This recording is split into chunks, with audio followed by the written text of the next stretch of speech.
Welcome, family, to Kingdom Academy Podcast, a community of like-minded daughters of the King who love the Lord, abide by His word, and submit to kingdom help.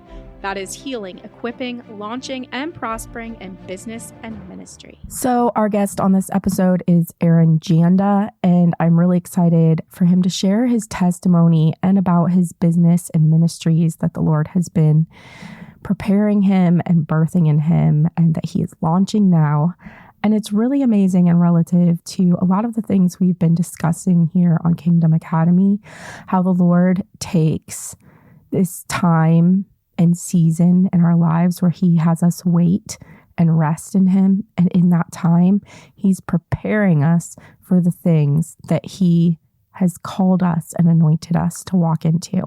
And Aaron's testimony is really incredible because it really shares and reveals how God's process works. And it's really encouraging. And so I hope you are encouraged as you listen. And we're just going to jump in.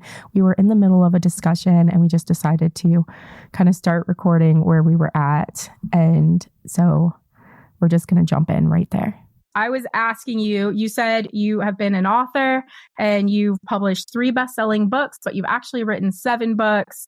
And I was just about to ask you to share what these books are about.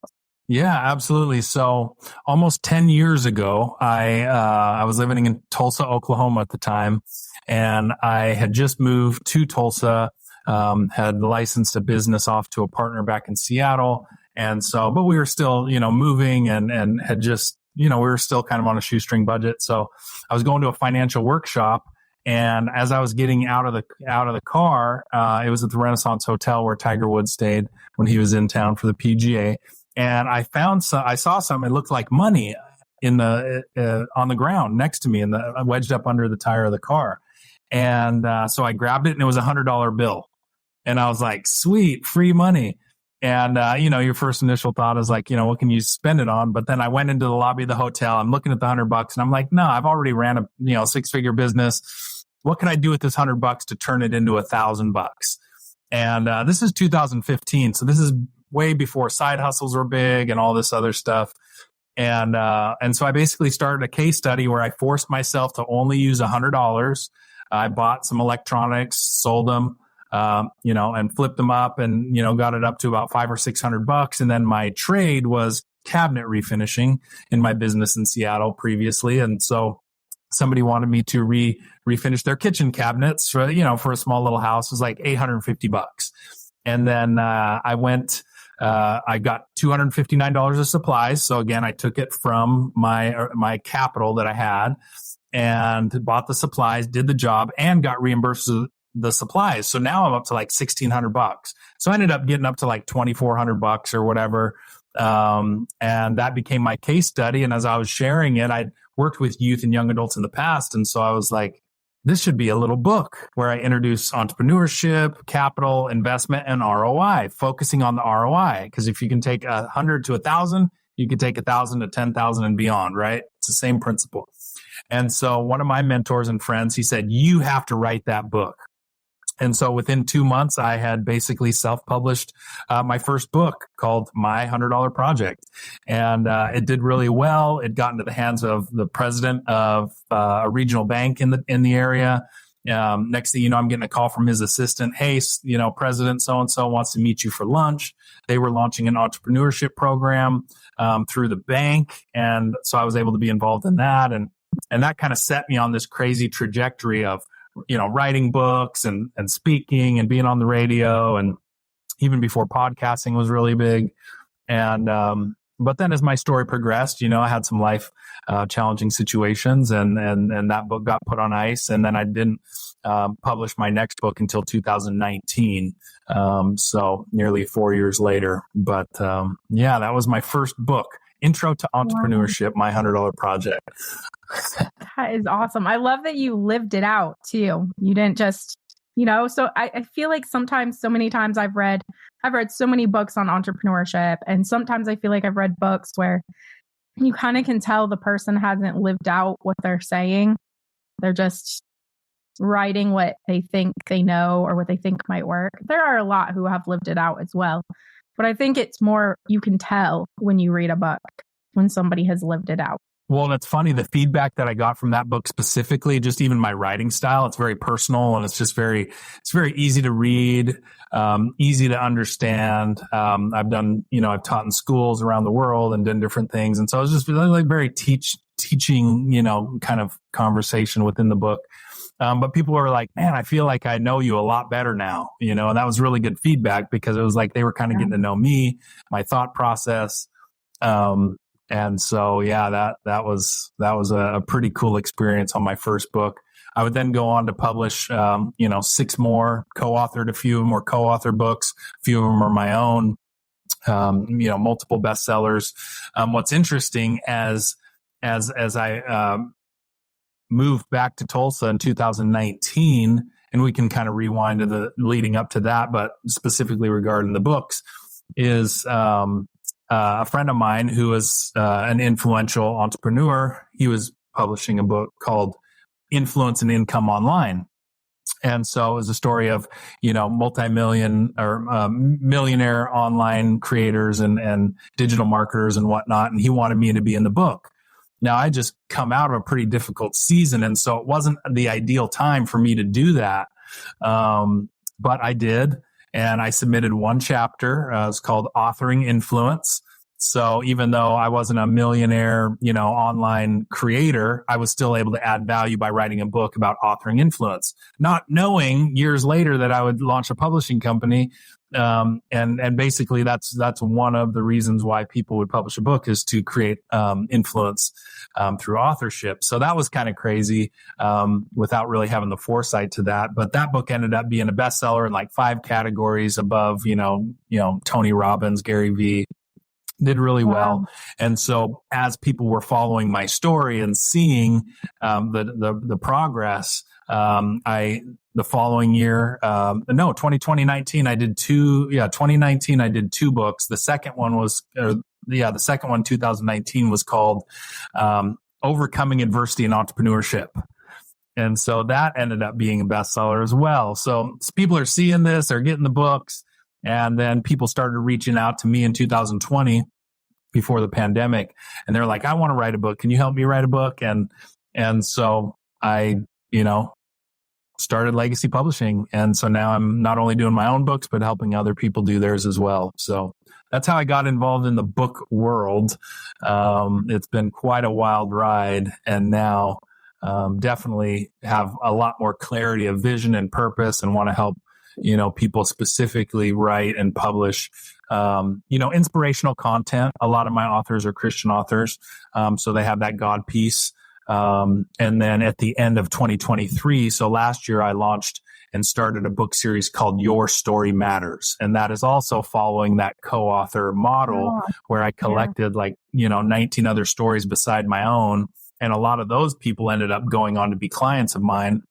And so they were able to introduce themselves as their, to their readers and then point them towards, their own book that would eventually come out. So. Wow. I like that. I like that it was like the book was your lived experience, but then it also birthed the next steps for you. And I think that's a really cool thing about publishing books is that it will often do that. I was just speaking to someone today, one of my coaching clients actually, and I was saying when you write a book, it's interesting, but people look at you as an authority figure when you have a book. You're an authority on what you wrote. And I mean, you could make it up and they would believe that, which is horrible. And you shouldn't do that. But it is for some reason, I think it's because it's something that so many people feel is so out of their reach to write a book.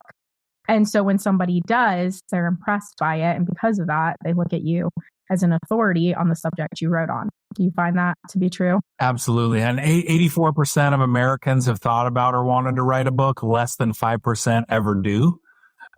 They do look at it as this monumental task. And it can be if you don't know what you're doing. And that first book that I did, it was just a short little 9-chapter, 4x6 book. So it wasn't even a big book, but, somebody could read it in a sitting or two. But then 90% of people that buy your first book typically will buy your subsequent books as well. So when I first one of the first publishers that I met, she said, once you finish this book, don't stop, keep writing. And I've kind of taken that along with me over the last nearly a decade, as then now as an author, as a writer, speaker, you're like, oh man, I want to write a book on that. I want to write a book on that. And, from a business standpoint, with legacy publishing, obviously if I'm selling somebody on publishing a book, that is one of the reasons that I say people publish books is, there's usually 4 reasons why. One of them is, like it's a life goal, right? So, maybe it's, somebody's older, they want to do, a life, been a life goal of theirs. 2 is maybe they are a teacher. Like I started to learn how to fly airplanes. And the CFI, the certified flight instructor, he's not so concerned about selling 1 million copies as much as he is conveying the information, right? So informational, still not so much a money motivated decision. And then the 3rd one is business people, entrepreneurs, speakers, podcasters, pastors, pretty much anyone that has a voice or is doing something to convey a message. I feel like they need a book. They just need to have a book. Even if they only do one, they need to have a book. And that's the 3rd reason. The 4th reason is for purpose, right? They want to make an impact. It's testimonial. It's their, the challenges they've gone through. They want to inspire and instigate change, for their generation, the next generation. Those are the ones that I love working with the most because they are making an impact. Then you put the God piece on top of that. Now you're making an internal impact. And so that's where I've really started to shift my focus towards is sharing those God stories, which, led me to write my latest book, I Met Jesus, Now What? And I want to get into that. But before we do, I want you to share your story that we talked about the other day when we were talking about your journey from Washington to Tulsa to Texas to Florida, because this is an incredible testimony. And I think it's so encouraging for so many of us in the body of Christ who are learning how to lay down our lives for the will of the Lord. And there's a price to pay when it comes to that. And a lot of times it's in that waiting that so much is birthed, but it's hard in the waiting. And I think it's interesting. I want to say this too, because I think it's interesting in Christian communities, there's so much push to find what your vision and your purpose is. And then it's so many times they're encouraging you to jump into that immediately. But if we look at the Word of God, we see that God has a certain way. He has a system. He has a way that he tends to do these things. And from what we can see, like King David, for example, he was nothing but a shepherd boy. God had him anointed to be king, but it was not for him to run with that kingship yet.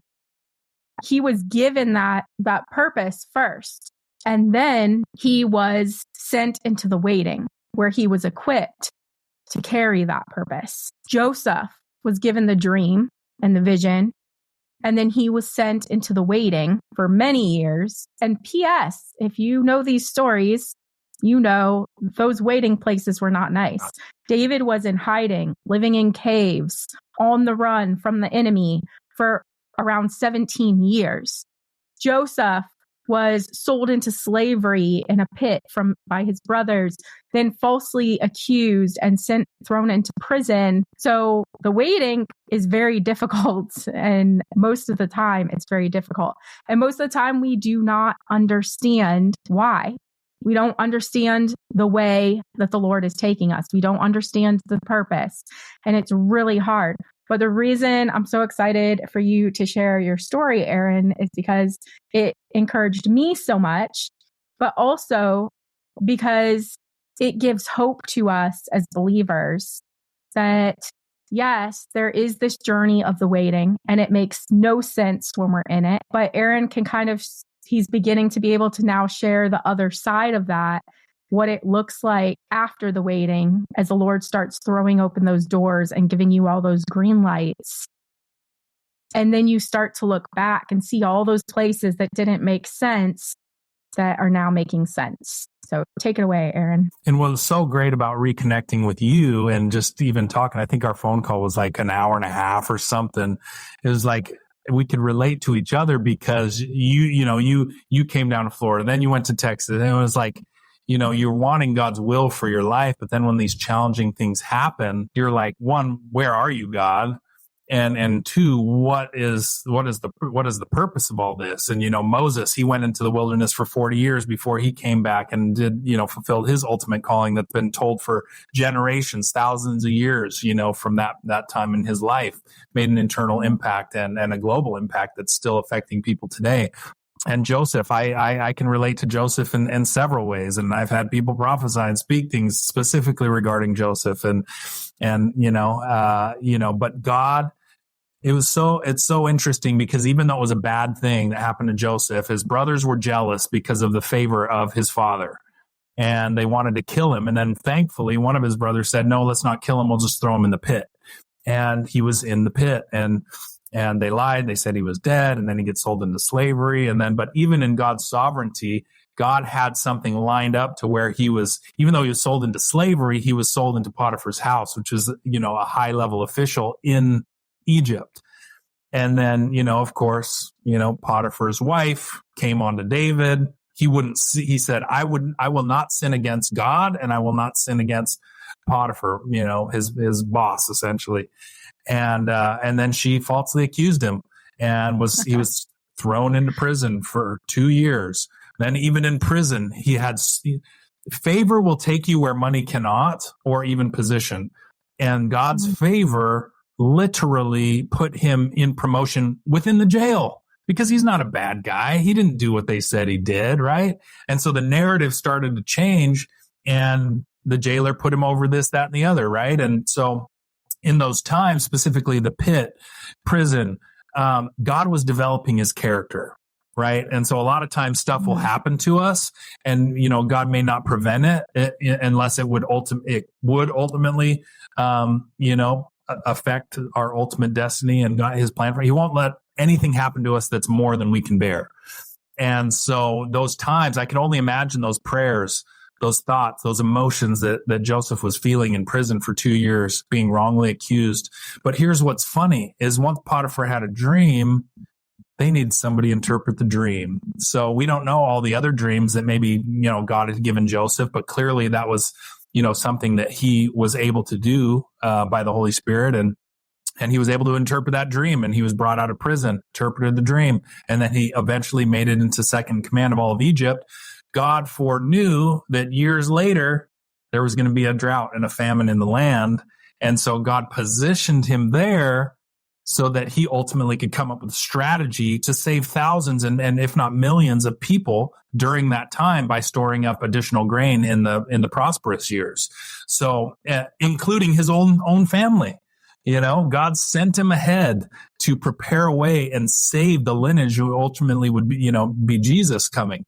And so it's amazing. And, obviously it's not fun when you're going through stuff. But, as far as my story, I grew up in a Christian home. My grandfather was actually an evangelist that came to the U.S. from Ireland in the 50s. And his story is in my last book, Your Story Matters. And so I was rereading that today, and I was just like, oh, my gosh. He literally didn't have the money to get there. His brother basically spent the money, or the $300 in the 50s after the war. And so he raised some money in Ireland to come on the boat, 9-day journey on the sea, not an airplane, to come to the U.S. And when he got here, his brother was in Oregon, and he came into, New York or whatever. And then he went to LA. I mean, it's just a crazy story to where he ultimately had like $12 in his pocket. And ended up, finding a church that he was able to stay, upstairs in or whatever. And then, the rest is history. But that's part of my heritage, my lineage. So I grew up in a Christian home.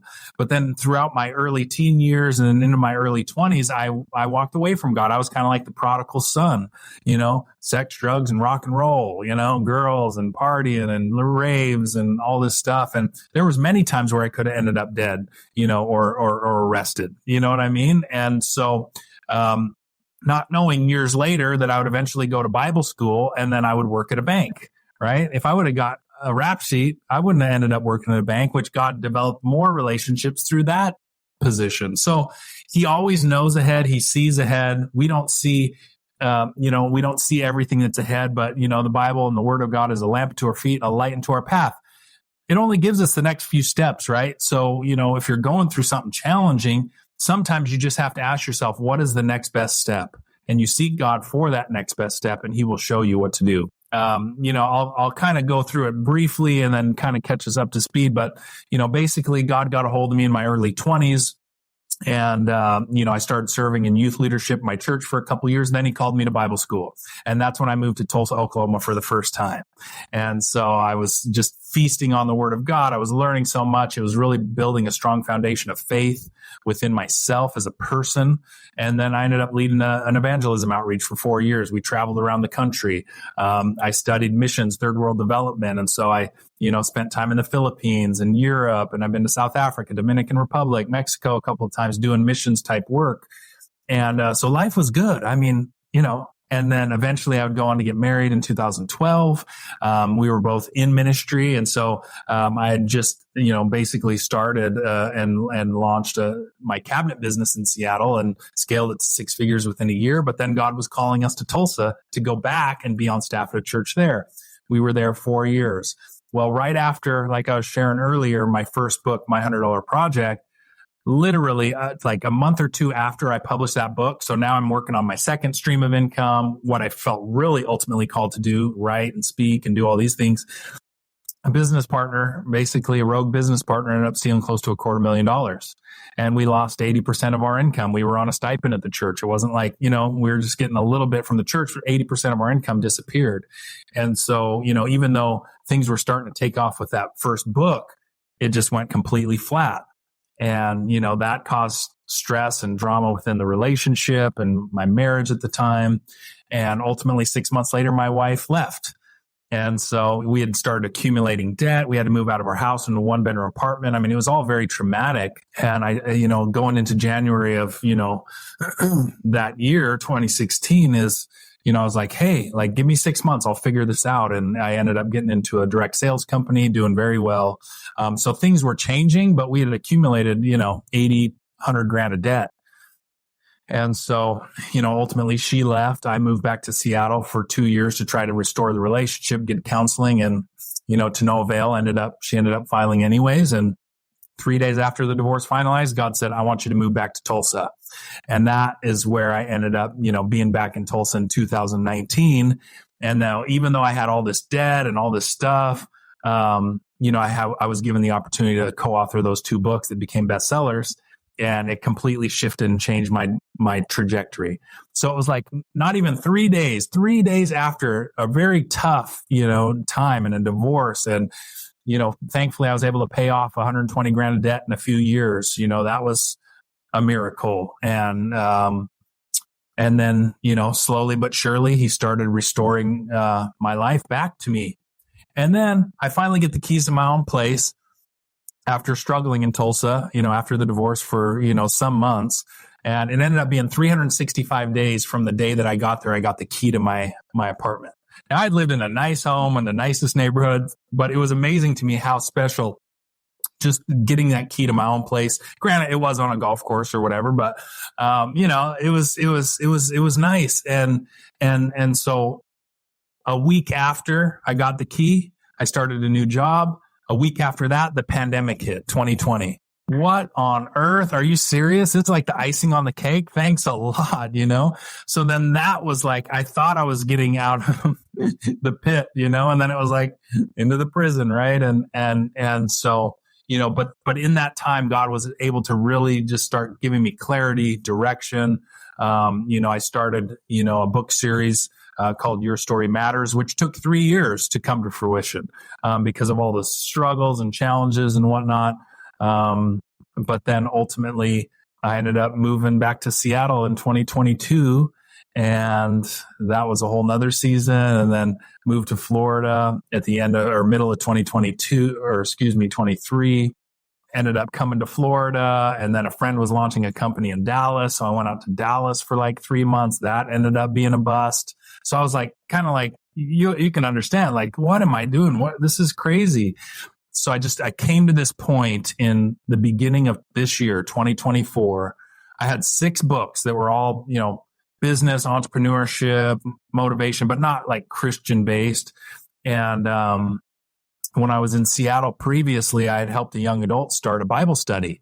And as these new young guys, new to their faith, new Bibles, everything, they were having a lot of questions. I was like, how cool would it be to write a book to help people like this that are beginning their journey of faith, or maybe they're a prodigal and they're coming back and they just need to get back to the basics. And so on the 4th of January of this year, God said, I want you to write that book. I met Jesus, now what? I sat down to write it on the 4th. And I finished writing it in 6 days. I actually published it. I published it on the 18th of January. So it was 14 days. It literally took me 2 weeks and I published a book. I Met Jesus, Now What? And so really, really cool book. And once I obeyed God to do the thing that he told me to do, write this book, not only was it a miracle that I wrote it in 6 days, had it published in 2 weeks, that was a miracle in and of itself. I went on to go to a conference where I met a movie producer. He wants to take, my story and turn it into a movie. I met, a corrections officer at a prison who wants to get the book in the prisons. Then 3 or 4 other people that work with the prisons, started submitting my books to the wardens. This is all outside of my own. I would have never even thought about prisons as a place to put this book. And then, somebody else connected me to somebody else, and they said, you need to reach out to Grady Judd. He's a very conservative Christian sheriff of Polk County here in Florida. He's been all over the news. He's been on national news. And he wants to reduce recidivism. He doesn't want people to keep coming back into the system, right? And we know that it's not a crime problem or a drug problem. It's a spiritual problem, right? Mm-hmm. And so if you can get to the root of the issue, then naturally you are going to, people are going to change the way that they live, and they will reduce recidivism. So I connected with his office. I dropped off a few copies of the book to them. And then I just got a call last week from their chief of police, and they want to buy a couple boxes of books. So that's a start. And it's a niche that I never would have even thought of. And so, but the point, the massive point or takeaway from that whole experience, even as I'm coming out of all these challenging seasons, is the moment you obey and you agree and obey. The Bible says the willing and the obedient will eat the good of the land, right? So the moment I was obedient to do this thing, literally in the last 2 or 3 months, I've had more connections, divine appointments, opportunities. I've been invited on multiple television shows. I've had more in the last 3 months than I have in the previous 3 or 4 years. And so, who's to say that I didn't go all through that? And what's so cool about it too is the fact that I was even in the publishing industry for almost a decade. It actually gave me the tools and the skills I needed to actually do what I'm doing now, even though I didn't see it back then, right? So that's that foresight. Obviously, God knows the beginning from the end. So I wanted to preface too real quick. When we were talking about this the other day, you were going through like where you were from in Washington State to Tulsa to what came after that. Was it Florida or Texas? I came to Florida. I was here for 3 weeks, and then my friend invited me out to Dallas for to help him launch a startup. So I put my stuff in storage, went to Dallas for 3 months, and then back.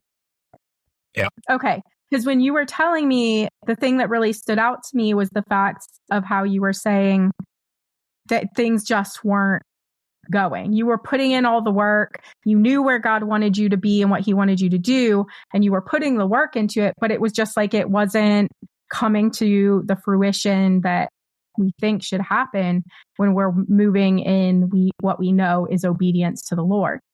And I thought that was so powerful and so interesting because I work with a lot of women and they tell me these same stories, and I've gone through these same stories. I'm going through some of these same stories.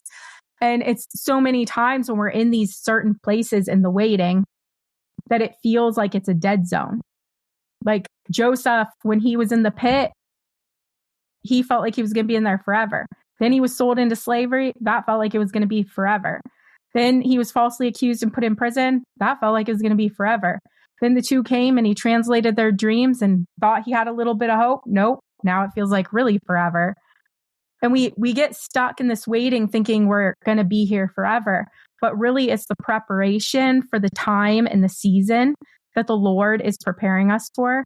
And it seems you're beginning to step into that time and season that the Lord is preparing you for and has been preparing you for. And now all these doors and green lights are opening in the places that were once dead zone places to you. Like even going back to Texas to do something with a potential studio situation, like there are places where you had gone, you're like, well, nothing came of this. Well, nothing came of this. Okay, Lord, move me to the next place. I don't know why I was there. I've asked that question so many times in the places that I've been sent. Like, why was I there? I still don't understand. Why did you send me there, Lord? Did I miss it? Am I missing it? Am I misunderstanding? Am I misstepping? Did I end up there because I wasn't supposed to go that way? And so many times I think we ask these types of questions, but then we get to hear someone's testimony where we get to see that now you're being sent back to those very places that were like dead zones, those places that seemed like nothing was producing. But it reminds me of when I was in Florida and we were going up and down the west coast of Florida. And I was just like, Lord, why am I here? What is going on? Why am I driving up and down the west coast of Florida right now? And the Lord is like, everywhere you step out, Heather, put your foot on that ground because I will give you that land. And I was like, okay, what does that mean? And I was so frustrated in the waiting at the time. I mean, I did it, but I didn't understand. But then hearing your testimony gives more clarity to that because it's like, oh, wow, look, where God had you step foot, it may have felt like a dead space, but really in that season, God was planting seeds everywhere you stepped your foot. And now those seeds had to take root and grow. And then he sent you on to the next place. And for us, it feels like, what's the point of this? This feels pointless, Lord. Are you spinning me in circles? Yeah. What's going on? But now here you are. The doors are opening, the opportunities, the green lights. And that is what God does. He prepares us. He equips us for the vision and the promise. And then he moves us. And he said this to me a few nights ago when I was resting in his presence and talking to him. He's like, Heather, did you know that I create a season just for you? For each one of us, the Lord has created a specific season. And I was like, wow. Okay, Lord. And he's like, look, I even did it for my son. And then I was like, oh, whoa, you did.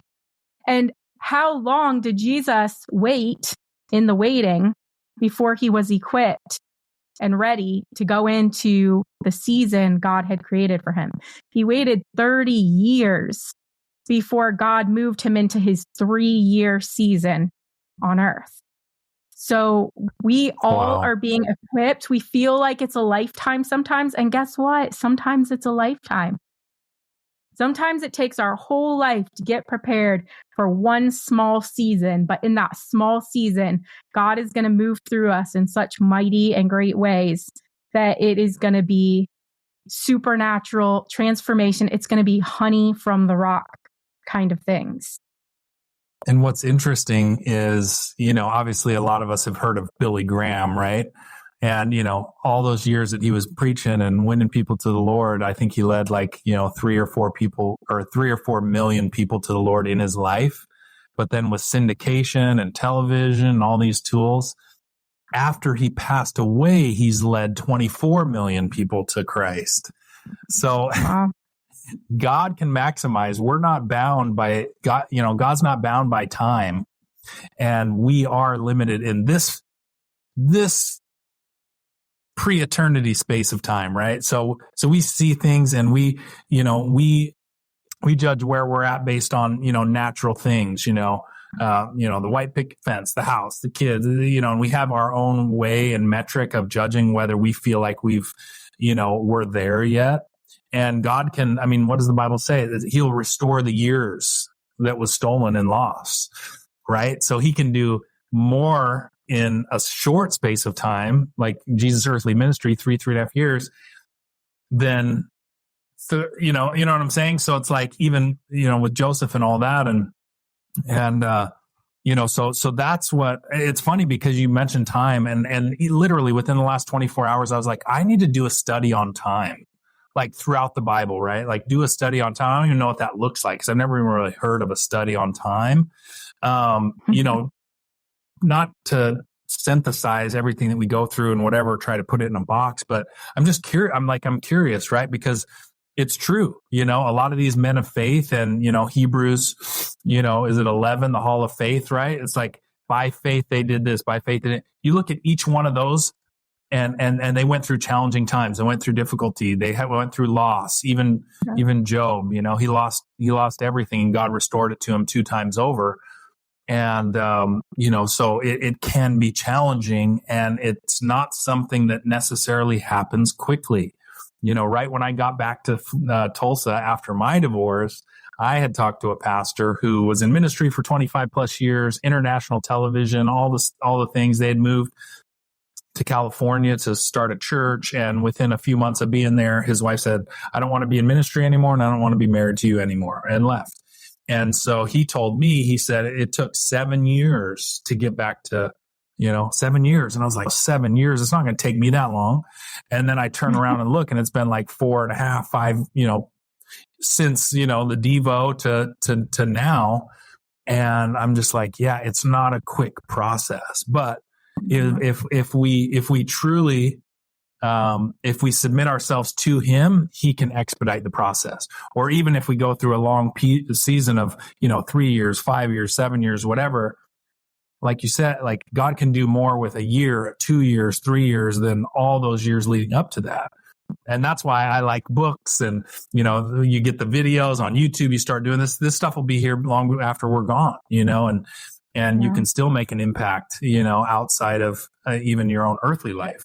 And so, that's a true motivation of mine now is to make that impact. It actually took me losing hundreds of thousands of dollars. Not that it wasn't God's will for us to get divorced, but, it was like I had to lose everything to really find what really mattered. And coming into this year in a new town, in a new state, when he spoke to me to come to Florida, he said, like he said to Abraham, he said, leave the land of your fathers, I will, and go to a land that I will show you. So I'm comfortable living in Seattle half my life, Tulsa, other half my life. Now coming into my 40s, and I'm like, okay, this is bizarre. I don't know anything. I don't know anyone, blah, blah, blah.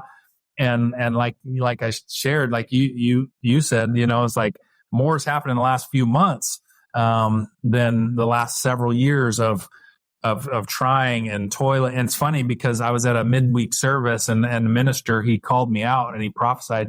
He said, no more toiling on the mountain. What did he say? Like I had to go back on the video and watch it because I couldn't, he was from South Africa, so I couldn't understand. It's like, what did he say? He said, no more toiling on the mountain. But what stood out to me about that is, but I'm still on the mountain, right? Like I've traversed this crazy mountain. Not I'm saying I've arrived or I'm on top or whatever, but it's like, okay, now you are on the top, and you're going to be in a position of authority and a place of impact, but no more toiling. So even if we get up to the top of the mountain, we can't fall back into those old patterns of trying to do everything ourselves. His yoke is easy and his burden is light. So if we partner with him, it's not going to be toiling. There will be challenges. There's, business is hard. It's not easy, but it's not toiling. It's not spinning your wheels. And it's funny you talk about, the Israelites, after they left Egypt, they were in the wilderness for 40 years. And it was like a 2-day, or it was like 10, 14 day trek, right? They could have got, and so, but why did they stay there? It was because their mindset, and they were murmuring, they were complaining, they were bickering, they were, worshiping, creating gold calves and all this other stuff. And they said it would have been better for us to just stay in Egypt with our leeks and our this and eating this, that, and the other. And it's like, no. So ultimately, God had to refine that crew to the point where they actually believed that they could take the land. And a lot of times that goes through character developing times.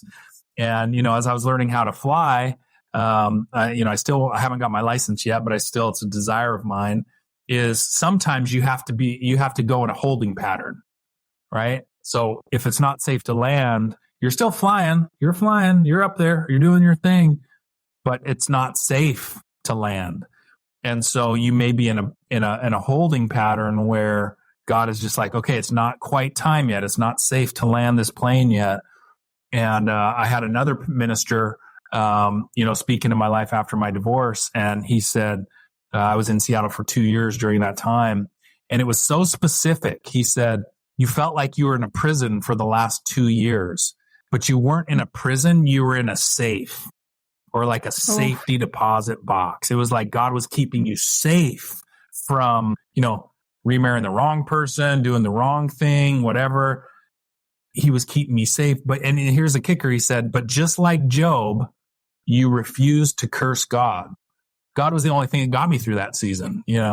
There was a lot of dark times, depressive times, depressive thoughts, suicidal thoughts, all the things, and God was the thing that kept me through, so why would I leave him now? I think what you were saying about Israel being led through the wilderness for 40 years, one of the things I think the Lord was waiting for was for Egypt to be removed from their minds and their hearts. And what is Egypt to us? Egypt is the old ways. It's the ways of the world. And so when the Lord's equipping us and preparing us to move us into that season that he's created for us, he has to remove the old things. That's why Job was the perfect visual understanding for us to see what that looks like. It looks like death to everything we previously had. It's death to our understanding of what wealth is. It's death to our understanding of what family is. It's death to our understanding of what prosperity is. It's death across the board to everything that's the ways of the world. Job potentially accumulated all that wealth by his own strength and his own power. God removed it to bless him with what was given to him now by God. And I think that's a season the Lord is taking so many through right now. And unfortunately, there are a lot of divorces that are taking place, but I think that those seasons are happening because the Lord is moving in his body first to sift the wheat from the chaff. And everybody is being given their last opportunities to come into this repentance, to lay down their lives for the Lord at whatever cost. And we have to understand the weight of this, and we have to be willing to pay the price. And there is a price for the oil. The oil comes through the crushing and the pressing.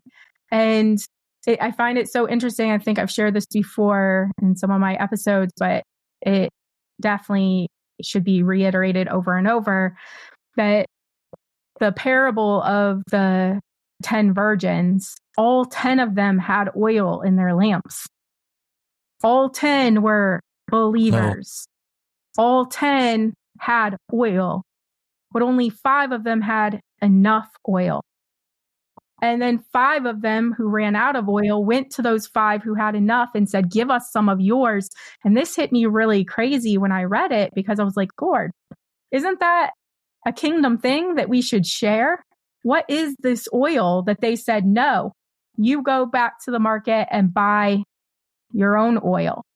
They were not going to share their oil. And I was like, so what is this oil that we cannot share it?